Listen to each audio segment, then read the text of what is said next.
तो अपने को जो आज टॉपिक डिस्कस करना है वो है टेट्राहेड्रल वॉइड और ऑक्टाहेड्रल वॉइड में जो स्फीयर होगा, जो पार्टिकल होगा, उस पार्टिकल की रेडियस और ये वॉइड जिस यूनिट सेल के अंदर है उस यूनिट सेल के जो कॉन्स्टिट्यूएंट पार्टिकल्स हैं उनकी रेडियस का रेशियो, ये हमें फाइंड आउट करना है। तो हमें अगर वॉइड क्योंकि जो कॉन्स्टिट्यूएंट पार्टिकल्स के बीच में जो वॉइड बनता है उसका जो वॉल्यूम होगा, उस स्पेस के अंदर जो पार्टिकल होगा उसका वॉल्यूम कम रहता है और जो पार्टिकल्स होंगे जिनके अंदर ये वॉइड होता है उन पार्टिकल्स का रेडियस ज़्यादा होता है। तो हम पार्टिकल के रेडियस के लिए कैपिटल आर और जो वॉइड होगा उसकी रेडियस के लिए स्मॉल आर, ये हम सिंबल यूज़ करेंगे। तो हमें पता करना है कि स्मॉल आर और कैपिटल आर इसका रिलेशन क्या है। सबसे पहले एक बार थोड़ा सा नज़र डाल देते हैं टेट्राहेड्रल वॉइड और ऑक्टाहेड्रल वॉइड में डेफिनीशन और उसके बीच में डिफरेंस। तो देखिए बहुत आसान है, हम कई बार इसको डिस्कस कर चुके हैं। टेट्राहेड्रल वॉइड के लिए a tetrahedral void is found when one sphere or particle is placed in the depression found by 3 particles. तो अपने को पता है कि टेट्राहेड्रल वॉइड बनाने के लिए हमको 3 बॉल्स को इस तरीके से रखना है, ये, और इसका जो डिप्रेशन है वो ये रहा, ये डिप्रेशन है। तो यहाँ पे क्या लिखा हुआ है, अ tetrahedral void is found when one sphere or particle is placed. तो यहाँ पे हमने ब्लू कलर का एक पार्टिकल रख दिया या एक स्फीयर रख दिया। कहाँ रख दिया है, डिप्रेशन में। Found by 3 particles, the vacant space or void among the 4 constituent particles. अब हम जहाँ पे हमने ये ब्लू कलर का पार्टिकल रखा है इसके ऊपर एक और पार्टिकल इस प्रकार ऐसे रख देंगे। तो अब 3 बॉल नीचे हैं, फर्स्ट लेयर में है और उसके ऊपर एक बॉल है और बीच में जो स्पेस है उसी को हम क्या बोल रहे हैं, टेट्राहेड्रल वॉइड।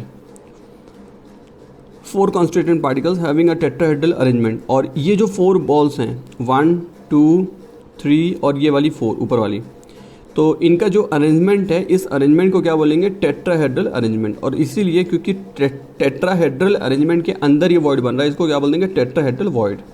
ऑक्टाहेड्रल के लिए यही बात हो जाएगी। ऑक्टाहेड्रल बनता कैसे है, देखिए ये बॉल हो गई, ये हो गई और ये 3 बॉल आप ऐसे रखें और 3 बॉल को ऐसे रखें, ये। तो यहाँ पे देखिए ये एक ट्रायगोनल बन रहा है और यहाँ एक बन रहा है। अब ये जो 3 बॉल्स हैं इन्हें आप इसके ऊपर रख दें। तो जब आप ऐसा करेंगे तो ये कुछ ऐसा बन जाएगा, ये तो फर्स्ट लेयर हो गई और इसके ऊपर जो सेकंड लेयर होगी बिल्कुल इस तरीके से। और यहाँ जो वॉइड बन रहा है, ये जो स्पेस अंदर बन रहा है, यहाँ जो स्पेस है इसी को क्या बोलेंगे, ऑक्टाहेड्रल वॉइड। तो an octahedral void is found when 3 closed packed spheres forming an equilateral triangle, ये हो गए 3। फिर are placed over another set of 3 spheres. तो भाई इसके ऊपर हमने ये 3 स्फीयर्स और रख दिए इन अपोजिट डायरेक्शन। और देखिए इनका डायरेक्शन अपोजिट है, इसका डायरेक्शन ये ऐसे रहा और इसका ये रहा, अपोजिट डायरेक्शन है। The vacant space or void at the centre of 6 spheres और एटम फॉर्म्स ऑक्टाहेड्रल वॉइड। तो टोटल यहाँ पे स्फीयर्स कितने हो गए, 6 हो गए।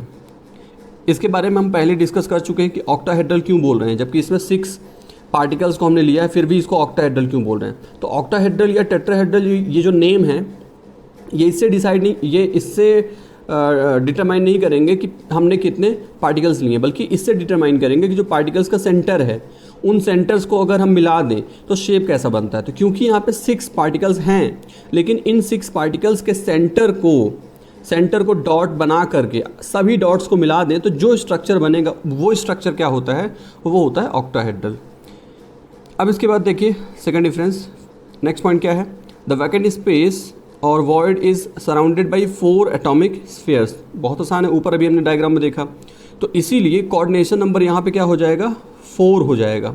तो अगर मैं आपसे कहूँ कि बताइए ज़रा ये जो ब्लू कलर का स्फीयर है ये कितनी बॉल से सराउंडेड है या कितनी बॉल्स को टच कर रहा है, तो 4 बॉल्स को टच कर रहा है, इसलिए यहाँ पे कोऑर्डिनेशन नंबर क्या हो जाएगा, 4 हो जाएगा।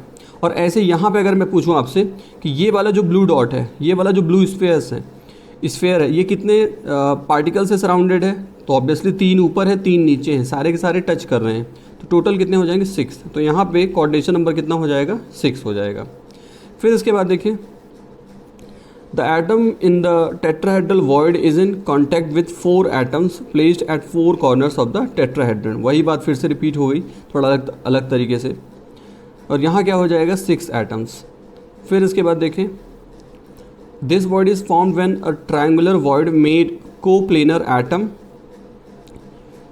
Is in contact with the 4th atom above और बिलो। तो भाई नीचे तो 3 कैसे होते हैं, एक ही प्लेन में होते हैं, और एक ऊपर इसके जस्ट रख देते हैं, एक ऊपर रख देते हैं, तो तब जा कर के इन चारों के बीच में सेंटर में जो वॉइड बनेगा उसको बोल देंगे टेट्राहेड्रल। और यहाँ क्या होगा this void is formed when 2 sets of equilateral triangle pointing in the opposite direction. अभी कैसे अपोजिट डायरेक्शन में भी देखा था हमने। फिर इसके बाद है the volume of the void is much smaller than that of the spherical particle. जैसे कि मैंने स्टार्टिंग में आपको बताया कि वॉइड का जो वॉल्यूम होगा, यानी कि हम कह रहे हैं ये जो पार्टिकल अंदर आप देख रहे हो इसका जो वॉल्यूम होगा, इस स्फीयर का जो वॉल्यूम होगा ये बहुत छोटा होगा। किसके कंपैरिजन में? ये जो रेड कलर की बॉल है इसके कंपैरिजन में बहुत कम होगा। लेकिन एक बात ध्यान रखनी, जो ऑक्टाहेड्रल वॉइड बनता है उससे तो ज़्यादा ही होता है। हम कह रहे हैं कि यार टेट्राहेड्रल वॉइड के अंदर जो बॉल रखी हुई है, जो स्फीयर रखा हुआ है, वो स्फीयर छोटा है किसके कंपैरिजन में? उसके चारों तरफ जो बॉल्स हैं। लेकिन वो वाली जो बॉल है टेट्राहेड्रल वॉइड के अंदर जो बॉल रखी हुई है, वो बॉल जो ऑक्टाहेड्रल वॉइड है उससे तो क्या है, बड़ी ही है। ठीक है ना? तो इसका ये वाला जो वॉइड होगा, ये वाला जो वॉइड होगा उसके अंदर जो ब्लू बॉल रखी हुई है वो इसके कंपैरिजन में क्या है, ये बड़ी। ठीक है, दोनों ही बॉल्स रेड कलर की जो बॉल्स हैं उनके कंपैरिजन में तो साइज़ कम ही है अगर हम रेड कलर की बॉल बना दें इस तरह से। लेकिन जब बात करें कि यहाँ जो वॉइड है उस वॉइड के अंदर जो बॉल रखी जाएगी उसके कंपैरिजन में इसका जो स्पेस होगा ज़्यादा होगा, वॉल्यूम ज़्यादा होगा। इसके बाद देखें अब ये जो नेक्स्ट ये वाला जो पॉइंट है यही आज का अपना टॉपिक है। क्या लिखा हुआ है? If r is the radius of the constituent spherical particles, यानी रेड वाले जो पार्टिकल्स हैं अगर इनका रेडियस हम क्या ले लें कैपिटल आर, तो the radius of the tetrahedral void is 0.225 R, यानी कि R is equal to 0.225 R. अब ये कैसे हुआ यही आज अपने को देखना है।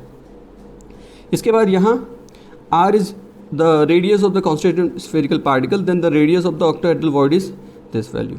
तो कहने का मतलब ये है कि यही अपना टॉपिक है, इसी के बारे में हमें बात करनी है। तो चलिए अब जो है तो